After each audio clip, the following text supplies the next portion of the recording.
And with that, I would like to bring on our investment counselors. We've got Ben Eric Smith, Leah Kollick, Aristotle Compass, and Joe Torrey. They've all been with us for a while. Here they all come. So each of these investment counselors here, and I'll share my camera in a second here. Let me bring up this 1 second. Here we go. Share my webcam. There I am. All right, great. Okay, good to have you guys here. Can you, let's see, can you guys, Aristotle, hello. Just want to make sure you got your audio. Hey, Rich, how you doing? Awesome, great. And Joe? Hi, can you hear me? Yep, and Leah? Hey there. Good, and Ben? Hola. Awesome, good. We got audio for everyone. Awesome. Cool. So I just want to kick this off, and thanks for being here and sharing your wisdom. And every investment counselor here has at least 5 years in the game. They all own investment properties. They all have their own real wealth plan, and they've been moving toward it over the years. Some have a lot more experience than I just shared.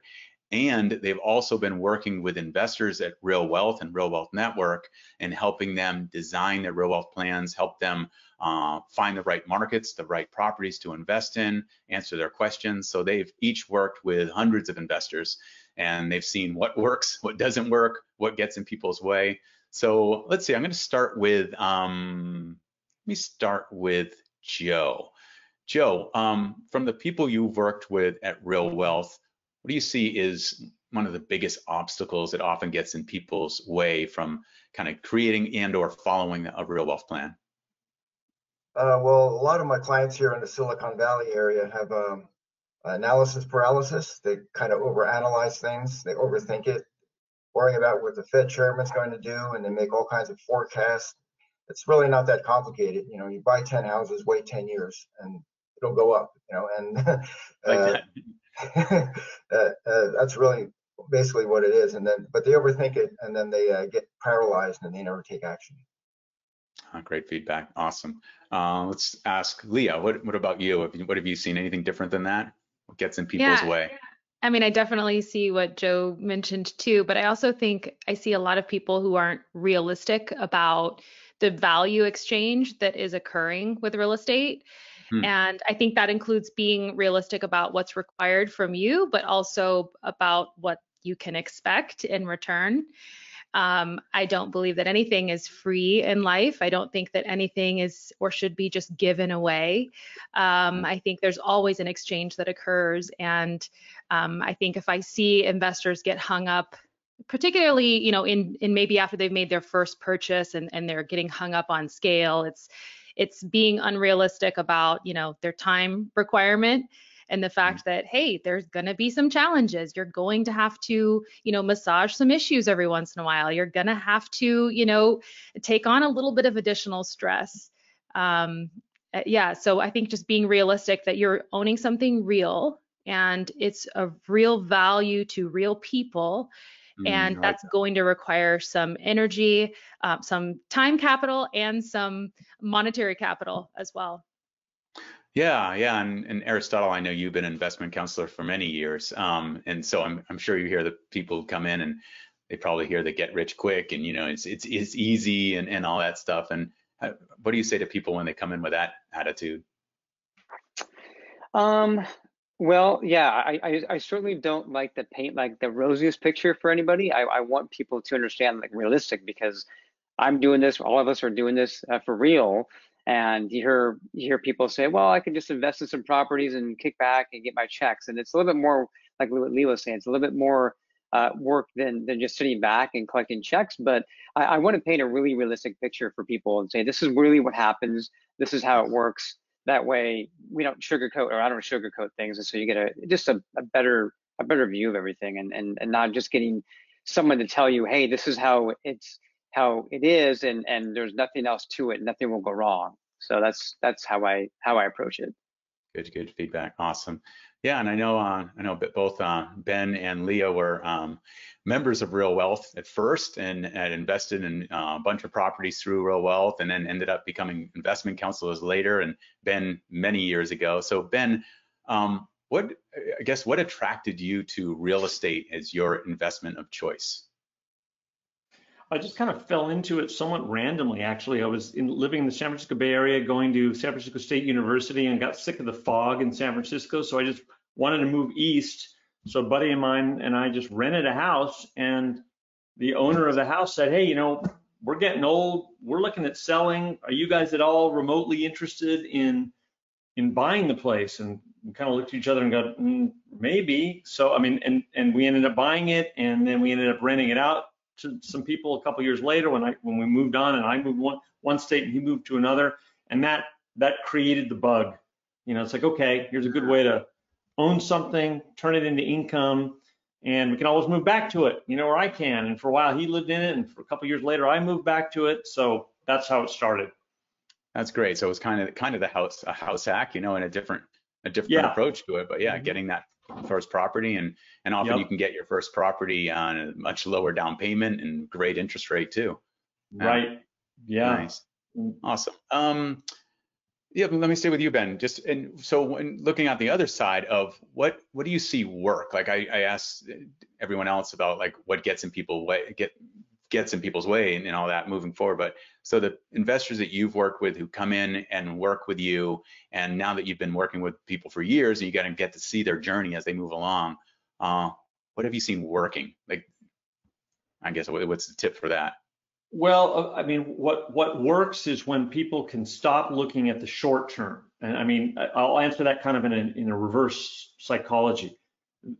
They're so focused on, oh my God, I have to repair X and it's going to wipe out 6 months of cash flow. Well, yeah, but you have to look at the long term, which is eventually you'll own this property outright. You'll owe no mortgage on it. And it's like having all these little boxes out in the country that's paying you mailbox money every month. And just like Leah said, it's not completely turnkey, smooth sailing, nothing will ever go on. There's always going to be some drama. But so to answer your question, what works is the people who have realized that. They don't let these little bumps in the road derail them off into the ditch. They just like, okay, that's part of the process. But you know what? I've got a mortgage that's 30 years. I'm going to pay it off in 16 at the most, 12 ideally. And if I have a sudden, unexpected septic tank I have to repair or replace, okay, that'll push me back 6 months. That's okay, because in the bigger picture, I'll eventually own this outright. And the people that have realized that really works for them, because then they just take that number, whatever they're getting from that property, and multiply it by however many properties they have. And they really see the light at the end of the tunnel when they do that. I love it. Awesome. So one of you, who would be willing to share a little bit about kind of like your own real wealth plan? Like what got you in this, and what's your long-term plan? I'm happy to share. Okay, yeah. So we bought our first rental property back in 2010, and it was a primary like Ben's. We knew we were going to be living somewhere short term, so we had this initial plan even of just purchasing it, living in it for the year and a half that we were there, and then keeping it as a rental going forward. It really wasn't much more than that. But my husband's in the military, which explains the short-term living situation. And I would say when we got to close to his 10-year mark in his career, we suddenly had this realization of time and just how quick it was going. And once you reach a 20-year mark in your military career, you can retire and you can receive a pension. And so we had been, I think subscribing to this traditional, retirement plan of, okay, we're doing everything right. We're living below our means. We're saving. We're maxing out 401ks. We're maxing out IRAs. Like, we're being so diligent. Here we're 10 years away from, him being able to retire. And, what does that look like? And of course, we realized that retirement is not enough to live the kind of life that we wanted to live after retirement. And so we really realized, wow, like we've been socking away all this money into these retirement accounts that we can't touch until we're 59 and a half. Well, what are we going to do, for the 19 or so years from the time that he can retire until we can start drawing on those retirement accounts? So it was really this realization of, oh, well, we've got to create revenue streams for ourselves. We've got to create, replace the income. And so we recognized that real estate was one of the best vehicles for that, in part a lot of because of Real Wealth Network, and seeing kind of the depictions that you went through today of just look at the power of real estate, being able to use leverage and create, real and dependable income for yourself. And so we recognized we had to make up for some lost time if we wanted to stay on that 10-year track. And so we were pretty aggressive about reallocating funds, adjusting our retirement savings strategy, and really aggressively, approaching real estate and purchasing as many homes as we could, as quick as we could, so that we could, possibly get there, in that 10-year time frame. I love it. That's great. Awesome. Thank you. Now I'll throw this out to any of you guys. So from what you just heard me share about creating a real wealth plan, is there anything that you would add to that, or anything that you recommend to your clients when you're working with them on kind of like building out their plan? Yeah, well, the one thing that I do is I first invested for appreciation, just to build up my net worth. And then before retirement, I will plan to convert those those appreciated assets into more cash flowing assets like duplexes and fourplexes to get the maximum cash flow per invested dollar. So that's something that if an investor has a runway, they're in the 20s, 30s, 40s even, they can use that approach. If you buy 10 houses in Florida for $200,000 each, in 10 years they'll be worth $300,000, and those 10 houses will give you $1 million of equity appreciation, and then convert that into cash flow, 10% cash on cash return. That's $100,000 a year. So the 10-10 plan, I call it. Just invest for appreciation now if you have the time, and then just plan to convert those into cash flowing assets later. So my target date for retirement is July 4th, 2026. Awesome. Independence Day. It's all about financial freedom. So I target July 4th. When I talk to investors too, they can pick the year they want to retire, but I pick the day. It's July 4th. That's my strategy.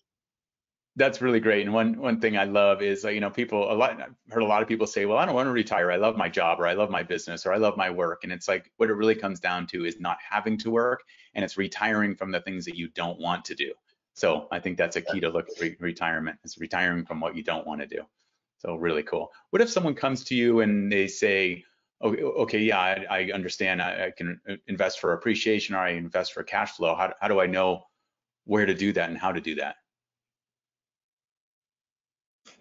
I'll take that one. I mean, I probably oversimplify it, but I just say, generally speaking, the cold climates are the cash flow or linear markets, Alabama being the notable exception to that theory. And then our appreciation markets or our growth markets tend to be Georgia, Texas, and Florida. So once I kind of spell it out that way, people just kind of think along state lines, like, okay, Georgia, Texas, Florida for growth. Everywhere else within the real wealth world of markets, our 19 markets, everywhere else would be more of a linear market. So I kind of tell people, which camp are you in? It's okay if you don't know, and it's okay if you're a little bit in both camps, like I'm a little bit in both camps, but you have to kind of know what camp you're in or what market you're going to invest in, and that way you can expect it to behave a certain way. So, do you want something that's slow and steady, gives pretty decent cash flow, but isn't really suspect to the ups and downs necessarily?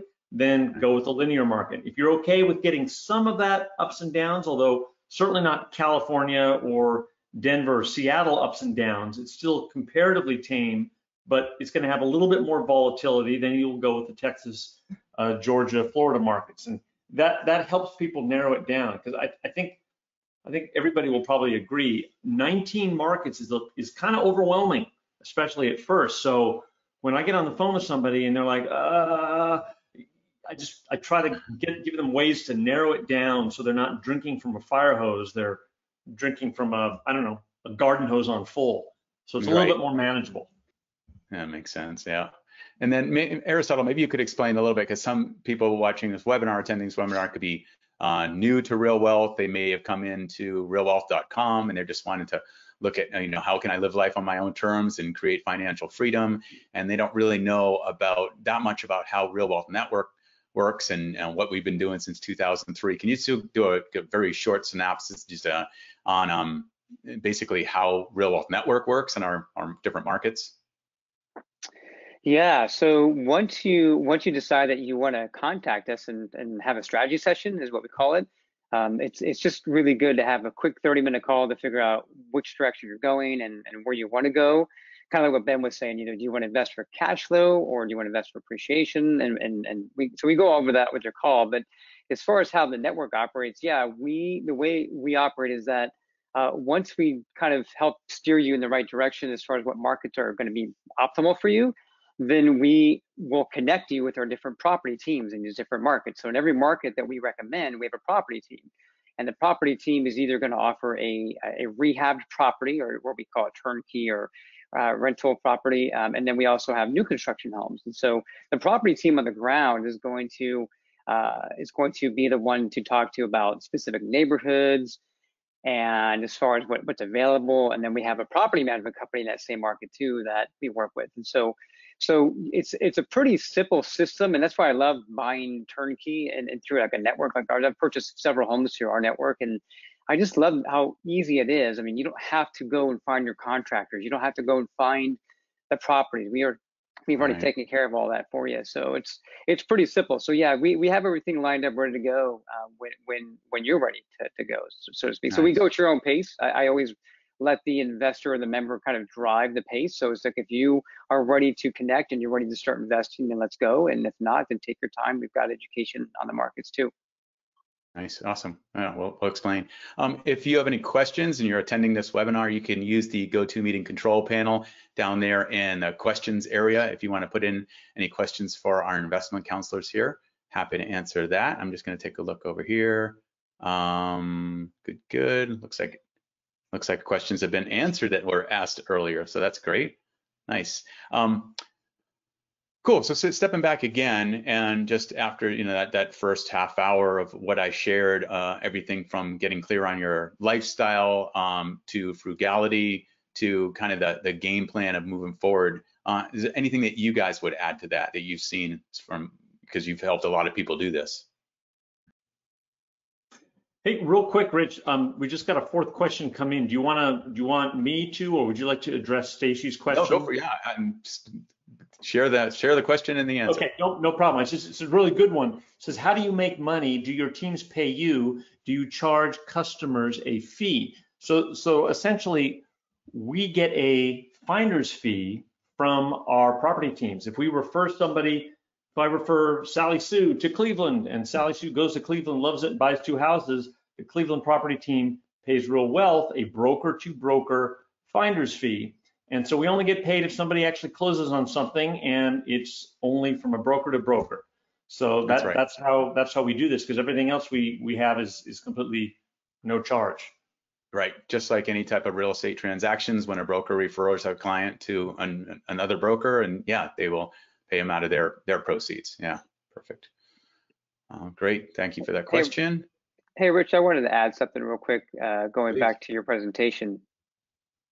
So one of the things I wanted to add is your sphere of influence, right? So a lot of people that I talk to are influenced by their family or their friends, and their family members maybe bought real estate 20 years ago, and they're telling them not to buy it because it had headaches and all these things, right? And so so what I would say is, like, don't let your sphere of influence get in the way of you investing, because maybe they invested 20 years ago and they try to do it on their own, whereas our network helps you with all that, and so it's a lot different. But just go with your gut feeling and don't necessarily listen to what everyone else is saying, because it could be a bad road to go down if you listen to everybody what they're saying.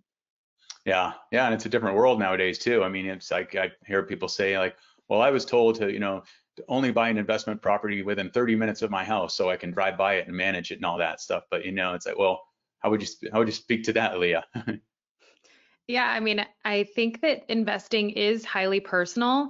So, if you're hoping that you can hop on a call with one of us and we'll tell you exactly what you should do, that's not going to happen. But it's different for everybody. The important part is, I think, kind of exploring all the different variables, all of the different risks, all of the different types of strategies, and then kind of refining your own process through your own lens. But yeah, I mean, I've heard so many different strategies, and the reality is there's lots of different strategies that work. It's not a one size fits all approach. So you can sit there and belabor cash flow or appreciation, cash flow or appreciation. Well, I can tell you the only way to guarantee that it's not going to work is to never do either, but so you've got to, I think, lean into the process enough to educate yourself and inform yourself so that you feel empowered to make the decisions that are best for you. And I think that's where like the real momentum and I think a sustainable model is found, is when it's something that you have come to kind of on your own. Yeah, I think that's why you hear real estate investors say the best time to buy real estate was 20 years ago, and the second best time is now. Right.